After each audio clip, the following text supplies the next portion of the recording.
Hi everyone, welcome to a very special mini little episode of No Such Thing as a Fish. Now, if you remember, last week we said we were about to do a 20-hour podcast with 35 incredible guests, and guess what? We did it. Thank you so much to those people who joined us, the crazy people who stayed up for the whole 20 hours. I don't know what you think you were doing, but anyone who came to any of those sections, and especially anyone who donated, thank you so much. So far, we have made over £150,000 for Comic Relief, some of the best causes around the world, but we want to do better. And the way that we can do that is by you guys catching up with all 35 sections, because we are putting them on YouTube. This episode that you're about to hear is a little taster of our conversation with Richard Osman, the host of Pointless, House of Games, best-selling author. Really hope you enjoy it. If you want to hear the full thing, you can hear that on our YouTube page, where over the next 2 weeks we will be putting up all of the sections, maybe 3 a day, something like that. And that will be chats with people like Michael Palin, with people like Stephen Fry, Sandy Toksvig, Shapikor Sandy, Carrie Mulligan, who you might have heard has just been nominated for a little bit of an Oscar this week, Richard Curtis. There was an amazing bit where Tim Minchin did a song for us. Honestly, each one of those sections is so much fun in its own way, and the way that you can watch any one of those will be to go to qi.com/comic relief. If you're thinking, well, I don't want to listen to those incredibly talented and funny people, I just want to give money to Comic Relief, well, you can do that as well. And to do that, you go to comicrelief.com/fish. That will take you to our Just Giving page. And honestly, if you can spare as little as £5, it will make such a massive difference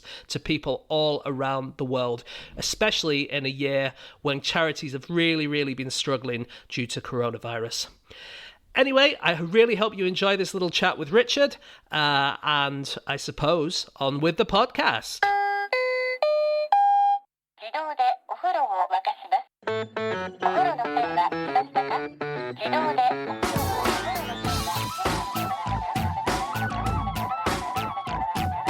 Welcome back, everyone. It is time to move on to our next guest, and boy, do we have an exciting one. We have someone who is, I guess, the biggest quizzing personality on TV.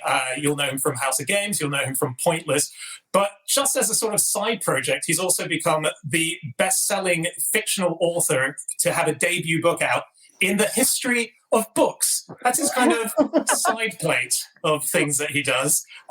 You'll know it as the Thursday Murder Club. We're so excited to have him here for fact number 8. It is Mr. Richard Osman. Hey. Hello. Hey, how are you? We are good. Richard. How is it going so far? Great. We've raised £45,000 since going, which is very exciting. We had a target of 35,000, so we've exceeded that. And if all your fans watching now can contribute as well, we would be hugely grateful. We'd be on 45,150. Well, let's get into it. We understand you brought a fact, so it's time for fact number 8, and that is Richard Osman. I have brought a fact, and it's Who Wants to Be a Millionaire related for reasons we will get onto. But my fact is the man who wrote the theme tune to Who Wants to Be a Millionaire also wrote Mistletoe and Wine. Wow. A gentleman called Keith Strachan. He's been around for years and years. He's a musician, musical director, all sorts of things like that. Wrote Mistletoe and Wine for a musical, funny enough. Cliff took hold of it, he won an Ivor Novello for it. But for years, also wrote theme music for Celador. So we'd do lots of ill-remembered shows like Talking Telephone Numbers. And then, one day gets the call saying that we're doing this pilot in a couple of days' time. It's this thing called Who Wants to Be a Millionaire. We're not happy with the song we've got, which was written by Pete Waterman, from Stock Aitken and Waterman. So we're not happy with it. Mm-hmm. Is there anything you can do? He sat down with his son, put something together, lots of sort of strings and stuff like that. A couple of days later, the pilot goes out. That song's probably made him tens of millions. Really? Theme tune in the history of television. Did they use the same theme tune around the world? Yeah. Oh, really? Wow. Shows Millionaire and Weakest Link, one of those shows that was always done as a kit of parts, i.e. if you buy You buy the look, you buy the set, you buy the graphics, you buy the music, which isn't always the case. So yeah, every time it's played in America, every time it's played in Azerbaijan, Keith Strachan is... Wow.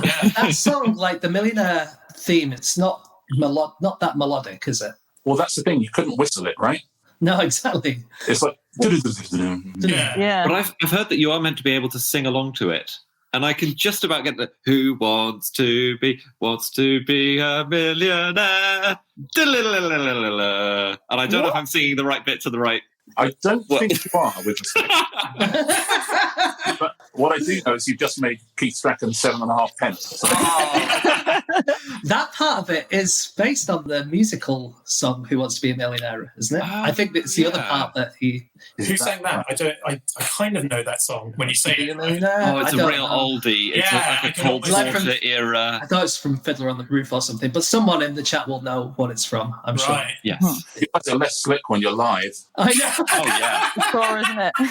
I know. Normally we have Sandy Toksvig telling us these things. If this was a podcast, you'd have Anna saying exactly where that came from. Yeah. You don't know. We shut down our computers. I have to ring up my mum and ask her the answer to the question. That pilot of Who Wants to Be a Millionaire, actually, the first episode that went out, I think the pilot was broadcast. It got 46% of the total TV audience at the time.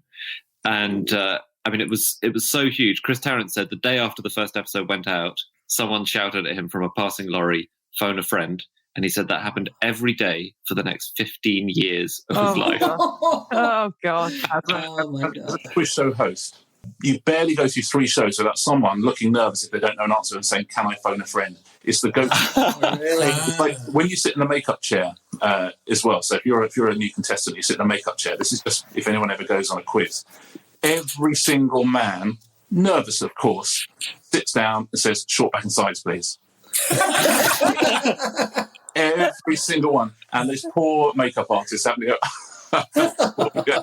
So many people watching who would have been one of those people, Richard, who are just now sort of crying into their... I don't know. But I would do it as well. You know, you're nervous, and so Yeah. Yeah. So, Richard, do you get like people shouting things at you in the street, like Central African Republic, or what other things? But no, people always just shout pointless to me in the street.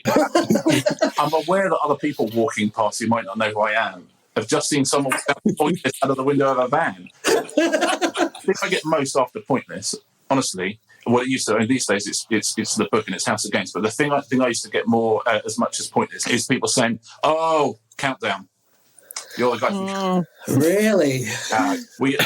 Zandra and I, you know, Who do they? Sorry, Rich. Who do they think? They think you're Susie Dent, or Richard Whiteley? I think I don't think they really think I'm on Countdown. I think But you have been on Countdown a couple of times, so maybe they just really like that episode. maybe That episode got hundreds of millions of viewers around the world. Zandra once literally introduced the show. I'm Alexander Armstrong, and welcome to Countdown. Wow. There's the show he's hosting, but the reason he did it is because he auditioned for Countdown. And we were genuinely thinking, because, you know, he's obviously a brilliant comic actor and was doing Have I Got News for You all the time. And we thought, oh, he'll never do a daytime show. And then we got some info that he was doing an audition for Countdown. And we thought, well, look, if he's up for doing that, then perhaps he'd be up for doing our show. And so literally off the back of that, we thought, let's get him in. And he came in, and then we had our host. So we have Countdown. wow? Thanks, Bizarre. Oh, Oh, that's nice. yeah. If he'll do Countdown, he will do any daytime show, let's face it. What's your favourite theme tune, Richard? You must have one. Favourite theme tune is Superstars, I would think, from the 70s. Oh, the sports thing. It's, you know, it absolutely. I'm quite bet. You know, if they play like theme tunes, if you're watching University Challenge or something, and there's you recognise all of them, but I always think they're from Kickstart. But Superstars is the one. Yeah, absolutely. It's so brilliant. If you haven't heard it, have a little go and listen to it. Best show ever and best theme tune ever. I learned the other day, actually this was a few months ago, but that the Inspector Gadget theme tune and the Mysterious Cities of Gold theme tune and the He-Man theme tune and Jason the Wheel Warriors and Ulysses for people of a certain age were all written by the same guy called Shuki Levy. And he also wrote the Israeli 1981 Eurovision Song Contest entry, which I haven't heard, but must be amazing, right? Because they are everyone is an absolute banger. Although Yeah. Inspector Gadget is just a big old plagiarism, the same as Sonic the Hedgehog. It's Inspector Gadget goes da, da, da, da, da, da, Inspector Gadget. yeah, that's Hall of the Mountain King, same as Sonic the Hedgehog. He's just slightly changed the timing. That's just Hall of the Mountain King. Cowboys done your thing. Wasn't Who Wants to Be a Millionaire based on Holster Planets? Yeah, there's a particular stab of brass or stab of horns or something that he worked from. I read a cool thing about the Holster's Planets the other day. I think it was for Neptune. They had the choir that's in the song fade out, but they weren't able to fade it out properly at the time. And so what they did was they had the choir in a different room and they slowly closed the door. No. Yeah. And then once it was shut, yeah. It's, again, if we were editing this might not end up in the final show. It's possibly not true. Do you know what my favorite theme tune, because of a fact, is the Seinfeld theme tune? Now, I've always loved it because I love Seinfeld and the stand-up moment at the beginning. So for anyone that doesn't remember it, it's that bass line, but it was done on a synth. What I didn't realize was that for the first, I think it must have been 8 series, that theme tune was re-recorded for every single episode because, and it makes total sense, Seinfeld is doing stand-up. There are different beats to where his joke is going to land each time. So this guy used to get sent the footage of the latest stand-up bit going at the front of Seinfeld, and he would live jam the theme tune for every single episode to put all those moments in when he could see Seinfeld coming to a beat in the joke. It's something like 200 episodes that he rewrote it for. He every must single have got time. tired of that tune. Could you tell at the end it was losing some of its vigour? That's like when at the circus, when you used to see dancing horses dancing to the music, and you think, how do they get the horses to dance to the music? They don't. They play the music to match whatever the hell the horses are doing. That Seinfeld is the horse in that Really? scenario. Is Yeah. that true? Oh, Andy, I can't believe you've just ruined that magic for children in the 1950s. You went to the circus, but still. My favourite theme tune is also the most well-known piece of music in the UK, apparently, according to a 2008 poll, actually. EastEnders? Correct. Must be EastEnders there. And that beat God Save the Queen into number 2. But I didn't realise, very niche EastEnders fact, it has a spin-off called Julia's Theme, written by one of the EastEnders creators. And that's when you get an ending which is a bit more poignant. And it doesn't really suit the boom, boom, boom, bada boom. And then Julia's Theme comes in, and it comes in about once a year. Wow. Really? So if you get a Julia's Theme, that must be a big moment as an EastEnders actor. Of course, Anita Dobson had a big hit. They put lyrics to the EastEnders theme tune, Anyone Can Fall in Love. And Anita Dobson, who's Angie, had a hit with it. It's on Top of the Pops and all sorts of things. Back in those days, you had A-sides and B-sides. And I wonder what the B-sides of that must have been. Yeah. I used to, if you used to watch Bullseye back in the day, at the very end, they would throw the darts and try and win the big prize. And if they won the prize, they would have the theme tune. And if they lost the prize, they would have the same theme tune, but in a minor key. Oh, A little bit slower. So good. It's so amazing. Love it. So sometimes they release the themes and they chart. Can you think of the highest charting TV theme tune ever? it's got to be a kids show, right? It's got to be like Barney or Bob Builder or... I've got 2 for you right here, I bet. Theme from MASH was number 1, Suicide is Painless. Yeah. And another number 1 was Eye Level, which I think was Van der Valk. So there's a couple for you right there. Okay. I've got an answer for you all anyway. And it's going to divide opinion. It's going to divide the room because you've named a lot of songs that went to number 1, so it's clearly a dead tie. But 1 million people in 1997 bought the Teletubbies theme tune. I believe that's in the UK. I was So, one. that was I was right. one of them. Really? Yeah. Were you? Yeah, I own that. See? I was a student at the time. And that was the demographic for the show. So it was, but Bob the Builder which I think Dan mentioned. Yeah, I said Bob the Builder. Bob the Builder not only had a huge number 1 hit, I think second only to Teletubbies, but Bob the Builder released a version of Mambo No. 5, which also sold 400,000 copies. So sorry, did Bob the Builder rewrote Mambo No. 5 Yeah. and changed the lyrics? Because it's No, so non-child friendly. The lyrics are the same. It's all about women Bob has seduced. He's a sexy man. Everyone's got to build a fantasy, you know? Right? Okay, so on Mambo No. 5, that was the theme tune to something else. which I always love this fact. That was a theme tune to one of Bill Clinton's Democratic conventions in the early 90s. And it was set to be like the proper walk-in, walk-out music until someone pointed out at the last minute that it did contain the line, "A little bit of Monica in my life." And they had to pull it. Wow. That's an oversight, isn't it, from the interns? Lou Bega? Yeah. Yeah. Do you know where he's from? I do. Oh, damn. He's German, isn't he? He's German. Yeah. I mean, I just didn't know he was. All right, can we count Richard out for a second? Did you guys know he was German? I don't fully know who he is. Well, he's the singer of Mambo No. 5, which sounds like a very Latin song. It doesn't sound like a Calvinist rhythm. Mambo No. 5, though. A lot of those names, what I've never thought about, a lot of those names are quite Germanic. There's Monica, Angela, they're quite unusual names, but Helga. A little bit of Brunhilde in my Yeah. I think I know the oldest theme tune in the world, hands down, is almost 1,000 years old. The Archers. It's correct. He's won the money. What prize does he get? A tea towel or something? It's the Archers. Oh, really? I was saying The Archers is a very old show, and it was a weird question because the joke answer is the same as the real answer in this case. This is something that was spotted by Howard Goodall in The Story of Music, and he pointed out that there's a 12th century piece, which is a Gregorian chant. It was written, we think, in about 1198. It's Viderunt Omnes, or Viderunt Omnes. And he is right. If you listen to it, it is very similar to... Da, da, da, da, da, da, da. It's a little bit more... but it's there. Isn't that exciting? Wow. And then it sort of stuck around as a theme in various tunes through the centuries, and rocked up in Prokofiev at the start of the 20th century, and then got into the Archers.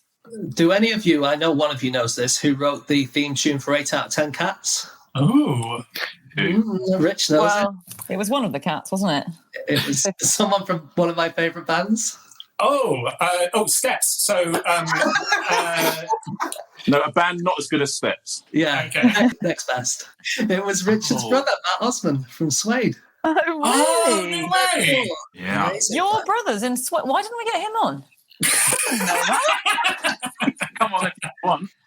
That's cool, isn't it? Yeah. Was he? He did that, and with a guy called Alex Lee, who was in Strange Love and Suede, now is in Florence and the Machine, they put that together. It's fascinating because he still makes money out of it today, obviously. And Cats does Countdown, which by and large is the Countdown theme music, but then continues with the drums from Cats. But because it continues with that, he still gets money for it. It's nice, isn't it? Yeah. Really? The guy who does Weakest Link makes millions upon millions. So we all know, everyone knows that's the key, is to write a jingle that's used as a theme tune, and no one can ever do it. It doesn't always work, though. So, for example, in 1973, I love this fact, the theme tune to Last of the Summer Wine was released as a pop single. Pop? Wow. Well, certainly it was released into the singles chart. And I say into the chart, it did not chart. I just think that's adorable. Ronnie Hazelhurst, Richard, I imagine you know his name. He came up with so many theme tunes. He was the BBC Light Entertainment music director. So I'll just list a few. Are You Being Served? Reggie Perrin, Yes Minister, Some Others Do Have Them, The Two Ronnies, Blankety Blank, Generation Game. You could spend a whole evening watching BBC output and he would have done pretty much the whole thing. But and he conducted the British Eurovision entry 7 times in a row. Great figure of musical composition. But after he died, several of his obituaries mentioned this amazing fact, which is that he also wrote S Club 7's Reach. Well, no, hang on. He didn't. He absolutely didn't. Of course he didn't. That's all I'm going to remember. It had just been banged up onto his Wikipedia page, and the Times, the Independent, the Guardian, all these papers just sloshed it right into their obituary. That's He great. did not write Reach. Of course, they wrote all their own stuff, didn't they, S Club 7? Exactly. Alan Hawkshaw did Countdown too.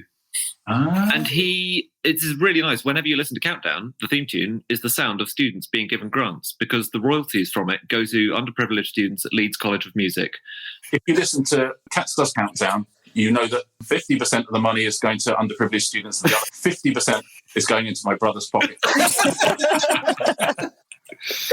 Well, we do need to wrap up. Thank you so much, Richard. It's great fun. We've been dying to talk to you as a foursome for a long time, so this is a big moment for us. And can I just say from everybody, what you're doing, it sounds like, oh no, it's just a laugh, isn't it? 35 minutes, 35 people. To do what you're doing is incredibly difficult. And I know you're doing it all through the night and stuff like that. You're brilliant. We all know that. And week after week, you turn out this incredible podcast.